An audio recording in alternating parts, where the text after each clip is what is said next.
sehingga kita bisa menghirup udara yang sangat segar di bulan suci Ramadan ini. Maka kalimat yang pantas diucapkan, Alhamdulillahi Rabbil Alamin. Saya ulangi, Alhamdulillahi Rabbil Alamin. Salawat menyertai salam kita sanjungkan kepada mahkota alam, Nabi kita, baginda Nabi besar Muhammad sallallahu alaihi wasallam.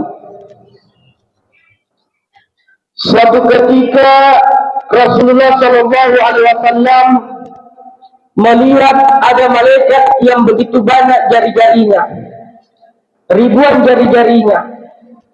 Nabi Muhammad bertanya kepada malaikat Jibril, "Ya Jibril, siapakah gerangan malaikat itu? Kenapa begitu banyak jari-jarinya?" Lalu malaikat Jibril menjawab dan mengatakan, "Ketahuilah wahai Muhammad, dialah itu malaikat yang bisa menghitung berapa banyak air hujan yang jatuh ke dunia. Dia bisa menghitung berapa banyak air hujan yang jatuh di laut, di darat, dan di gunung. Akan tetapi wahai Muhammad, ada satu yang dia tidak bisa menghitungnya, yaitu ketika umatmu berkumpul di dalam satu tempat lalu bersalawat kepadamu, maka malaikat itu yakin dan percaya tidak akan mampu bisa menghitung berapa banyak berkah yang akan diturunkan oleh Allah Subhanahu wa taala di satu tempat itu." Oleh karena itu, saya mengajak kembali untuk sama-sama melantunkan salawat badar.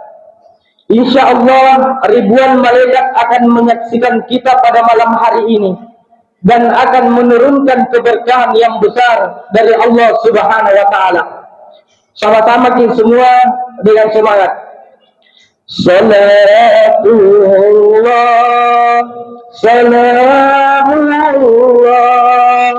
ala Rasulillah. Salatullah, salamullah ala yasin habibillah. Semoga dengan lantunan salawat kita, insya Allah akan menjadi bukti dan akan mendapatkan syafaat dari Rasulullah sallallahu alaihi wasallam. Ma'asyiral muslimin, jamaah tarawih yang sama-sama dimuliakan Allah Subhanahu wa taala. Alhamdulillah, tidak terasa hari demi hari silih berganti. Tidak terasa kita sudah memasuki malam ke-8 bulan suci Ramadan. Pergantian hari ini memberikan kita pelajaran sebenarnya akan semakin dekat dengan akhir hayat kita. Kita akan terus berjalan dan pasti akan melewati satu gerbang, satu pintu yang dinamakan pintu kematian. Berapa lagi sisa usia kita? Bapak-bapak dan ibu-ibu pasti tidak ada yang mengetahui berapa sisa usianya, sebab hanya Allah yang Maha tahu. Mungkin yang hadir sholat tarawih pada malam hari ini, Allah masih berikan jatah hidup beberapa tahun lagi. Atau mungkin di antara kita, bulan suci Ramadan ini adalah bulan suci Ramadan yang terakhir bagi kita. Atau bahkan mungkin sholat tarawihnya kita sebentar adalah sholat yang terakhir bagi kita. Sebab kematian itu tidak pernah memandang anak muda, orang tua, biar banyak harta, tetap tidak memandang kematian. Di dalam Al-Quran Allah Subhanahu wa taala menjelaskan, fa idza jaa ajaluhum la yastakhiruna sa'atan wa la yastaqdimun. Apabila kematian itu sudah datang kepadamu, maka tidak ada orang yang bisa menundanya barang 1 menit. Jangankan 1 menit, 1 detik pun kita tidak bisa menunda yang namanya kematian. Hari ini kita bisa pakai baju sendiri, berpakaian sendiri, akan tetapi ingat, besok boleh jadi kita sudah dipakaikan baju oleh orang lain yaitu kain kafan sebagai pakaian terakhir kita. Hari ini kita bisa mandi sendiri, akan tetapi ingat, besok boleh jadi kita sudah dimandikan oleh orang lain. Begitu pula hari ini kita bisa pergi kemanapun yang kita suka, tempat ibadah, tempat maksiat, tapi ingat, besok boleh jadi kita sudah diantar menuju tempat peristirahatan yang terakhir kita, yaitu alam barzakh yang dinamakan alam kubur. Mungkin pada tahun kemarin, pada bulan suci Ramadan tahun kemarin, kita masih bersama-sama dengan keluarga-keluarga kita, saudara-saudara kita, sahabat-sahabat kita. Akan tetapi bulan suci Ramadan tahun ini, mungkin ada di antara kita yang sudah tidak lagi bersama dengan keluarga-keluarganya, tidak lagi bersama dengan sahabatnya. Bahkan ada seorang anak yang tidak lagi bersama dengan orang tuanya, karena boleh jadi anaknya lebih dahulu dipanggil oleh Allah Subhanahu wa Ta'ala. Oleh karena itu, kita diberikan kesempatan oleh Allah Subhanahu wa Ta'ala berjumpa, bertemu dengan bulan mulia ini, dengan bulan yang penuh berkah ini. Mari kita memanfaatkan waktu dan kesempatan sebelum kita dijemput oleh Allah Subhanahu wa Ta'ala. Inilah inti dari ceramah kita. Amalan-amalan apa yang akan menjadi teman kita ketika kita meninggalkan dunia ini? Amalan-amalan apa yang akan menjadi teman kita nanti di alam kubur, terlebih nanti di akhirat? Diambil di dalam kitab Riyadhus Shalihin.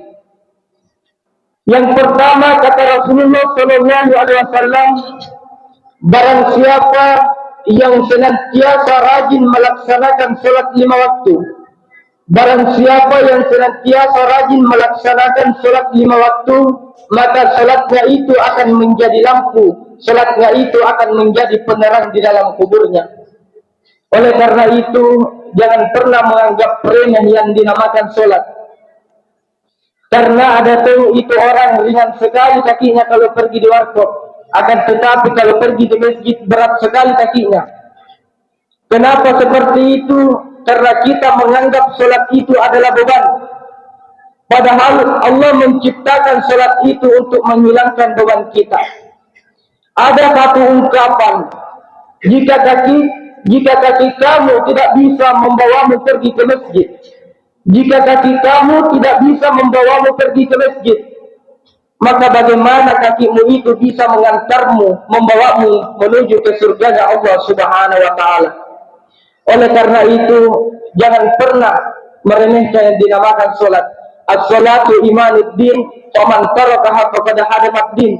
Sholat itu adalah tiangnya agama. Jadi barang siapa yang meninggalkannya, dia telah meruntuhkan agamanya. Bahkan ada sebuah lagu, biar 1000 tahun hidup, akan tetapi kalau tidak melaksanakan sholat, tidak ada gunanya. As-sholatu imanuddin, sholat itu adalah tiangnya agama. Jadi barang siapa yang meninggalkannya, dia telah meruntuhkan agamanya. Apalagi di dalam bulan suci Ramadan ini, barang siapa yang senantiasa mengerjakan amalan-amalan wajib pada bulan suci Ramadan, maka pahalanya seperti 70 ibadah wajib di luar bulan suci Ramadan. Dan barang siapa yang mengerjakan amalan-amalan sunnah pada bulan suci Ramadan, maka pahalanya seperti ibadah wajib di luar bulan suci Ramadan. Yang kedua kata Rasulullah SAW, barang siapa yang senantiasa rajin membaca ayat suci Al-Quran, maka bacaan ayat suci Al-Qurannya itu akan datang nanti di alam kuburnya, bahkan akan menjadi syafaat, akan menjadi penolong nanti di hari kiamat. Oleh karena itu, di sisa-sisa usia kita, renungi diri kita, selalulah ingatkan diri kita untuk senantiasa membaca bacaan ayat suci Al-Quran. Di rumah tak, di kantor tak, waktu luang tak, perbanyak bacaan ayat suci Al-Quran. Karena insya Allah itu yang akan menjadi teman kita ketika kita meninggalkan dunia ini. Diceritakan di dalam riwayat, barang siapa ketika seseorang sudah berada di dalam kuburnya, maka ada nanti sosok serba putih lagi bercahaya datang menghampiri orang yang meninggal itu. Lalu orang yang meninggal itu bertanya, siapa engkau? Mengapa engkau berada di dalam kuburan ini? Lalu sosok serba putih lagi bercahaya itu menjawab dan mengatakan, tenanglah wahai saudaraku, ketahuilah saya ini bacaan ayat suci Al-Quranmu ketika engkau masih hidup di dunia. Maka tidurlah seindah-indahnya, karena saya yang akan menjadi jembatan dari alam kuburmu sampai ke dalam surganya Allah Subhanahu wa Ta'ala. Saking mulianya pembacaan ayat suci Al-Quran, dijelaskan barang siapa yang senantiasa membaca surat Al-Mulk sebelum dia tidur di setiap malamnya. Barang siapa yang senantiasa membaca surat Al-Mulk sebelum dia tidur di setiap malamnya, maka Allah Subhanahu wa Ta'ala mengharamkan jasadnya tersentuh oleh jilatan api neraka. Dan barang siapa yang membaca ayatul kursi setelah dia sholat 5 waktu, setelah dia sholat wajib, maka hanya kematian yang menundanya masuk ke dalam surganya Allah Subhanahu wa Ta'ala. Iqra'ul Quran fa innahu ya'ti yaumal qiyamah syafi'an li ashabi.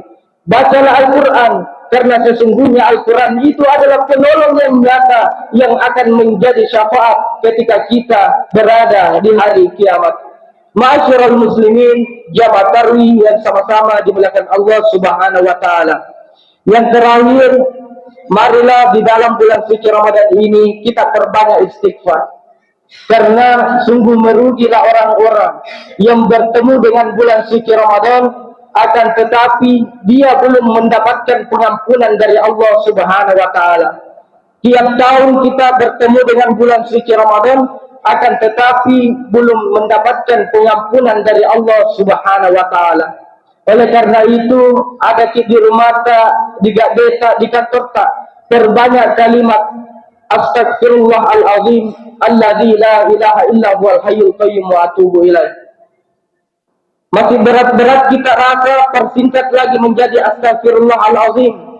Masih susah-susah kita rasa, masih bisa lagi dipersingkat menjadi Astagfirullah.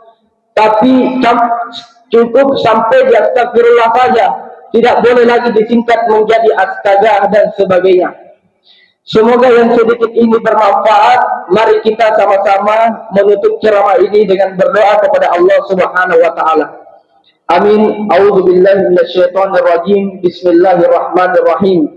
Alhamdulillahirabbil alamin, hamdan syakirin, hamdan na'imin, hamdan yuafi ni'amahu wa yukafi mazida. Ya Rabbana lakal hamdu kama yanbaghi li jalali wajhikal karim wa azim sultanik.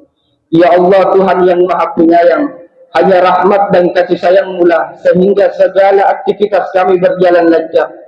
Ya Allah, hari ini di tempat ini kami memuji dan memohon kepadamu, jadikanlah segala aktivitas kami di dalam bulan suci Ramadan ini sebagai amalan di sisi-Mu. Ya Allah, mudahkanlah segala urusan kami, karena tidak ada yang mudah kecuali bukan Engkau yang menjadikannya mudah. Bimbinglah hati kami ya Allah untuk selalu berada di jalan yang benar. Untuk itu kami bisa menjadi suri tauladan bagi anak-anak kami. Rabbana la tuzigh qulubana ba'da idh hadaytana wa hab lana min ladunka rahmah innaka antal wahhab. Ya Allah, ampunilah dosa-dosa kami. Kami sadar memiliki banyak kesalahan dan dosa, tapi kami yakin ampunan-Mu jauh lebih besar dari dosa-dosa kami. Jangan biarkan kami dalam keadaan berdosa ketika kita meninggalkan masjid ini ya Allah. Ya Allah, sekiranya di antara kami ada jamaah masjid ini yang sakit, maka angkatlah penyakitnya, karena tidak ada penyakit yang Engkau turunkan di muka bumi ini tanpa memiliki obat. Rabbana atina fid dunya hasanah wa fil akhirati hasanah wa qina adzabannar. Subhana rabbika rabbil izzati amma yasifun wa salamun alal mursalin walhamdulillahi rabbil alamin. Assalamualaikum warahmatullahi wabarakatuh.